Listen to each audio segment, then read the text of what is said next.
नमस्कार। मैं कमलेश कबीर आपका एक बार फिर स्वागत करता हूं इस नए एपिसोड में।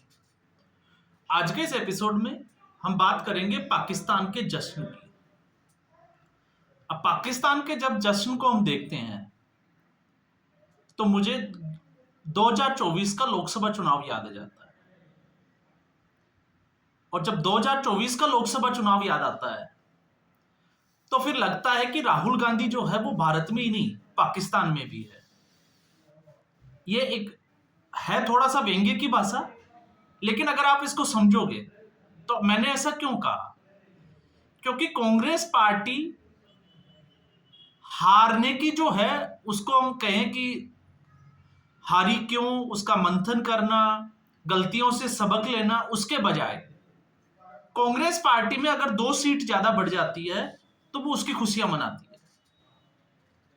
अब कांग्रेस पार्टी की स्थिति यह है कि सत्ता में वो लगातार तीसरी बार सत्ता से बाहर है, लेकिन इस बार 2024 के लोकसभा चुनाव में कांग्रेस पार्टी की सीटें बढ़ गई और कांग्रेस पार्टी और विपक्ष ने इसको पूरे देश में राहुल गांधी की जीत बताई।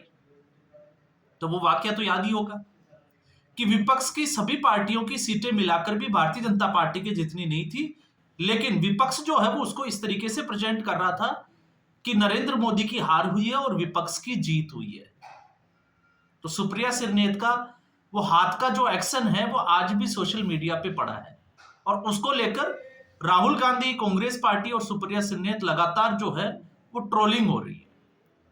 अब यही स्थिति जो है वो पाकिस्तान में शाहिद अफरीदी की है। अब शाहिद अफरीदी भारत के खिलाफ, क्योंकि क्रिकेटर अकेले शाहिद अफरीदी तो है नहीं, इनसे भी बड़े क्रिकेटर पाकिस्तान क्रिकेट में हुए हैं, लेकिन शाहिद अफरीदी अकेले ऐसे हैं जो भारत के खिलाफ जहर उगलते हैं। तो कभी आपने कोशिश की कि इसके पीछे का कारण क्या है? आखिर शाहिद अफरीदी जो है वो इस तरीके से जो वो कर रहे हैं वो क्यों करते हैं? आपने देखा शाहिद अफरीदी सड़कों पे उतरे हुए हैं और पाकिस्तान की हार का जश्न मनाए। अब पाकिस्तान की हार नहीं, वो अपने दर्द को छुपाने की कोशिश कर रहे हैं।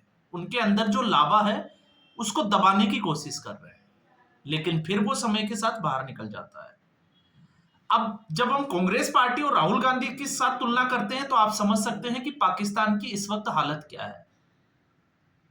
और आप हिंदुस्तानी हैं, आप भारतीय हैं, तो आपको पता है कि पाकिस्तान ने भारत में क्या तबाही की। अब पाकिस्तान दावा करता है कि पाकिस्तान ने भारत का 70% जो पावर सप्लाई था बिजली का उसको कट कर दिया, तबाह कर दिया। तो ऐसा हुआ? आपको ज्यादा पता होगा। तो भारत में ऐसा कुछ हुआ नहीं, लेकिन पाकिस्तान ये दावे कर रहा है। पाकिस्तान दावे करता है कि भारत के राफेल गिरा दिए। कितने गिराए? 5 गिरा दिए, कभी कहते हैं 7 गिरा दिए। तो जब राफेल पाकिस्तान की सीमा के अंदर घुसे ही नहीं तो गिराए कैसे? अब ये भी जो है वो बड़ा सवाल है, लेकिन पाकिस्तान जो है वो इसको लेकर बड़ा खुश है।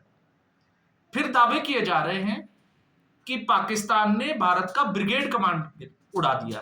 कहां उड़ाया पता नहीं। भारत के शहरों पे दिल्ली तक ड्रोन उड़ा दिए। तो ये पाकिस्तान की सच्चाई। अब भारत ने क्या किया? भारत ने 9 आतंकवादी ठिकानों को टारगेट किया बड़ी एक्यूरेसी के साथ में, और जिनको सबूत चाहिए वो फोटो देख सकते हैं कि आतंकियों के जनाजे में पाकिस्तान की फौज भी खड़ी थी। मसूद अजहर की वो चिट्ठी भी सबको याद होनी चाहिए जिसमें यह लिखा गया कि काश मैं ही मर जाता। क्यों कहा?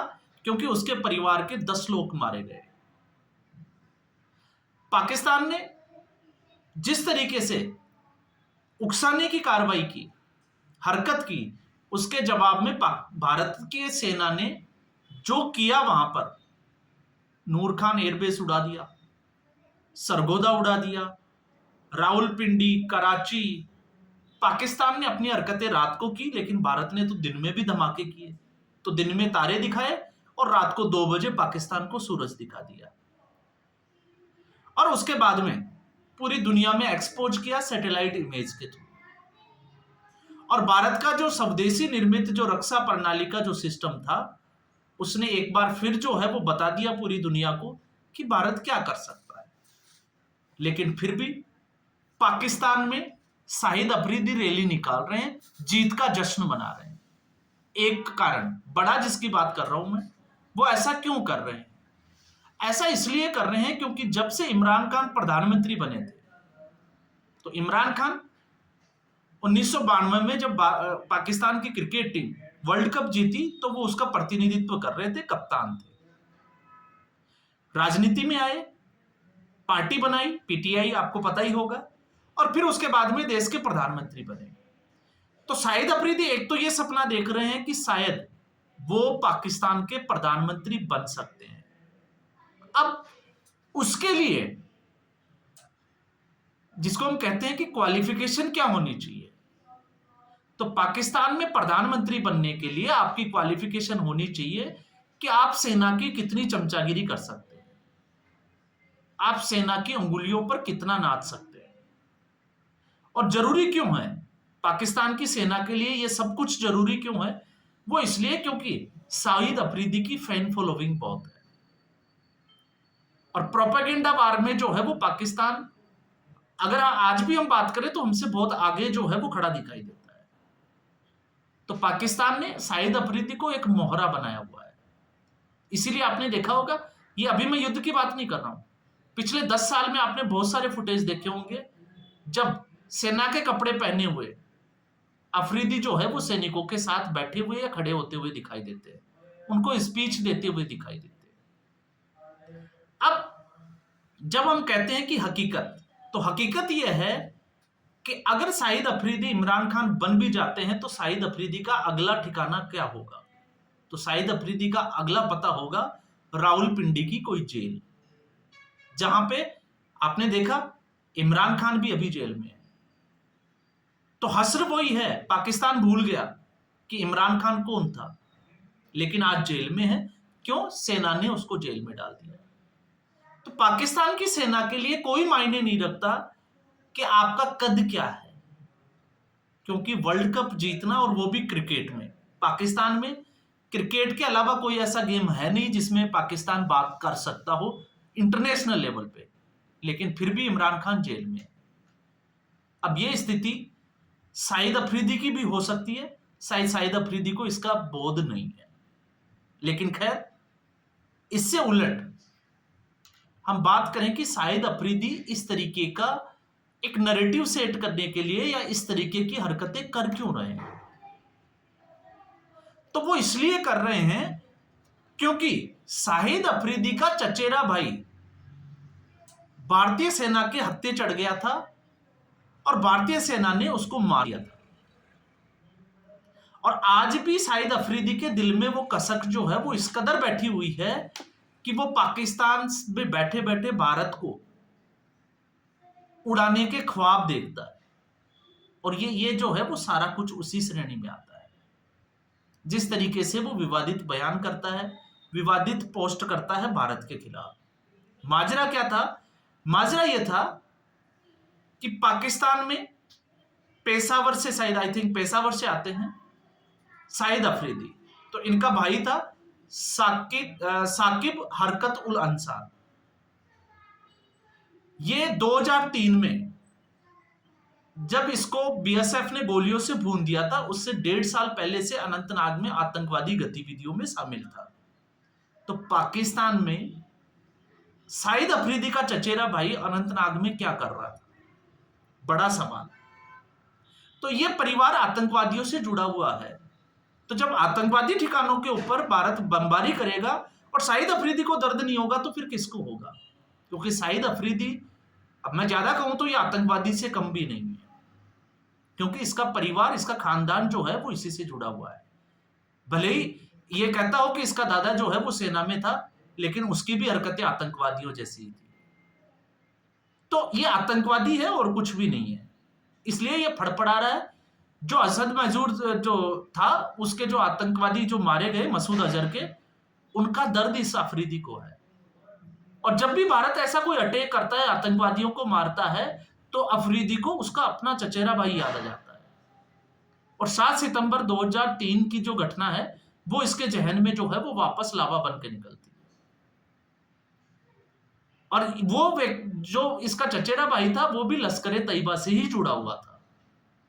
अब कहते हैं कि वो पहले बटालियन कमांडर था, लेकिन जब छत्ते चढ़ गया लश्कर ए तैयबा का नाम सामने आया, आइडेंटिटी मिली उसकी बीएसएफ को, और फिर उसके बाद में बीएसएफ ने उसका पर्दाफाश किया। तो असली अगर आप इसमें समझने की कोशिश करोगे तो ये राहुल गांधी बनने की कोशिश क्यों कर रहा है? क्योंकि ये लीडर बनना चाहता है पाकिस्तान का। इसके ऊपर आतंकवादियों का हाथ है, इसके ऊपर सेना का हाथ है, और सेना और आतंकवाद पाकिस्तान में दोनों एक ही है। और फिर जब हम इसकी बात करते हैं कि पाकिस्तान को हम जैसे कंपेयर करने बैठते हैं, तो पाकिस्तान के लिए मैं आपको बता दूं, इनके जो सूचना और प्रसारण मंत्री है वो लंदन भाग गए थे, विदेश भाग गए थे इस वॉर को देखते हुए। आपको पता होगा, खबर आई थी कि सेना के अफसर और कुछ नेता लोग जो है वो पाकिस्तान छोड़ चुके हैं, और पाकिस्तानियों ने उसको कैसी कैसी गालियां दी है। आप ये सोशल मीडिया पे जाइए, सर्च कीजिए और आपको अपने आप मिल जाएगा क्या क्या बोल रहे हैं वो अपने नेताओं। और इससे ज्यादा अगर आपको समझना है तो इनका ज्ञानबोध समझ लीजिए। इनके डिफेंस मिनिस्टर है ख्वाजा आसिफ, और ख्वाजा आसिफ अगर इसकी बात करें तो पहले वो ये कह रहे थे कि उन्होंने भारत की जो मिसाइल थी, जो ड्रोन थे, उनको इसलिए टारगेट नहीं किया, इसलिए नहीं मारा क्योंकि अगर पाकिस्तान ऐसा करता तो पाकिस्तान के एयर डिफेंस सिस्टम को लोकेशन का भारत को पता चल जाता। ये तो है इनका ज्ञान। और फिर उसके बाद में उनको एक शो में पूछा गया, जब एयरबेस बर्बाद हो गए, तो फिर उसका जवाब था कि पता नहीं भारत के पास ऐसी कौन सी टेक्नोलॉजी है जिससे ये डिटेन ही नहीं हो पाए। तो ये तो है पाकिस्तान की सच्चाई और पाकिस्तान की औकात।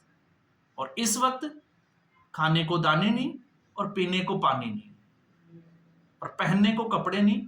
ये पाकिस्तान के हालात है।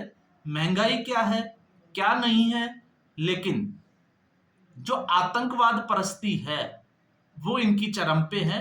और जब तक ये चरम पे है ये भूखे रह लेंगे, नंगे रह लेंगे, लेकिन जश्न जो है वो ऐसे ही मनाते रहेंगे। आप देखते जाइएगा। तो फिलहाल इस एपिसोड में इतना ही। उम्मीद करूंगा वीडियो एपिसोड आपको पसंद आया होगा। वीडियो को लाइक करें, शेयर करें, चैनल जरूर सब्सक्राइब करें। धन्यवाद।